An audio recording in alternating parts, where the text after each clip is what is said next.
კიდევ ერთი ვიდეო მასალა, რომელიც სოციალურ ქსელში ცოტა ხნის წინ გავრცელდა, მასალა YouTube-ზე გადაღებული და მასზე ასახულია საპატიმროში პატიმართა წამებისა და გაუპატიურების ფაქტები. მეცხრე არხის ბიუროს ეს ახალი ამბები, ეს ხომ ადრეც ვიცოდით, უბრალოდ ჩუმად ვიყავით და მისთვის არ ვიბრძოდით. საშინელი კადრები, ღმერთო რა ხდება? მე საქართველოშივე საქართველო მენატრება. გარყვნილი ბაგრაგების მდიდარი ფანტაზია, არა და ტელევიზორში ცხოვრება ლამაზია. გარს მიმაგი რა ხდება, ალბათ ყველა ნახეთ თქვენ ქართველები არ ახარ მონსტრებს დაემსგავსეთ სირაკლე მებივით თავი არ ჩაყოთ სილაში ბოლოს მაინც სარგებით ყველა ღმერთის წინაშე არა წამო არ გინდა ისიც ხომ ქართველია თქვენა ბიჭები გადადგით ახლა ჩვენი ჯერია არ ვაპატიოთ მათ პატიმრების რემლები შეხედეთ რა დღეში არიან მათი დედები სასტიკი სამხარო სასტიკი წესები არ გინდა არა წამო ქართველი პატიმრები არა წამო იცამე გახსოვდეს მერდი აქ არ ვიცი მაგრამ იქ ვერ გადარჩება ვერც ერთი ახარ დღის იყოთ ამ ქვეყნის მოქალაქე აქ არ ვიცი მაგრამ იქ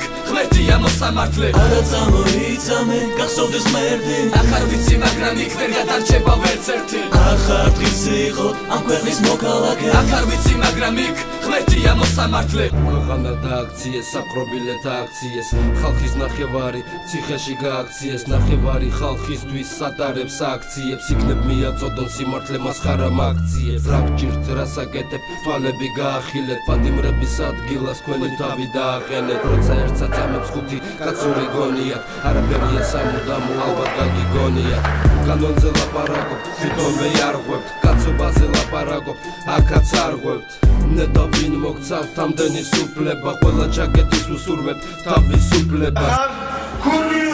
გახსოვდეს მერდი აქ არ ვიცი მაგრამ იქ ვერ გადარჩება ვერც ერთი ახარ დღის იყოთ ამ ქვეყნის მოქალაქე აქ არ ვიცი მაგრამ იქ ღმერთია მოსამართლე არა წამოიცამე გახსოვდეს მერდი აქ არ ვიცი მაგრამ იქ ვერ გადარჩება ვერც ერთი ახარ დღის იყოთ ამ ქვეყნის მოქალაქე აქ არ ვიცი მაგრამ იქ ღმერთია მოსამართლე აქ რა არის კანონი ან რა არის სამართალი იმ პატიმრის ადგილას წარმოიდგინე შენი თავი ამ ქვეყნის კედლებში სამართალი იკარგება თურმე პატიმრების უფლებები ილახება ეს ახლა არ დაწყებულა ეს ყოველთვის ასე იყო კიდევ კაი ვიღაცამ ვიდეოზე გადაიღო თორემ მთელი ცხოვრება ვიждებოდი ჩუმად არა მხოლოდ პატიმრებს აქ ექცევიან ცუდად ვაშკაცი კაცი ტირის რა შვებიან ნახე გვარს მაინც ნუიტყვით ან დამალეთ მისი სახე დემოკრატია ემსგავსება ნენელა დიქტატურას რა ქვია ამას რაც ეხლა ვნახეთ თუნდაც ჯერ რამდენი არ ვიცით ჯერ რამდენი იმალება ჩემშიც და შენშიც ალბათ ერთი კითხვა იბადება ვინ დგას სამის უკან ან ვინ არის დამნაშავე ყველა უნდა დაისაჯოს ვინც კი დააშავა რამე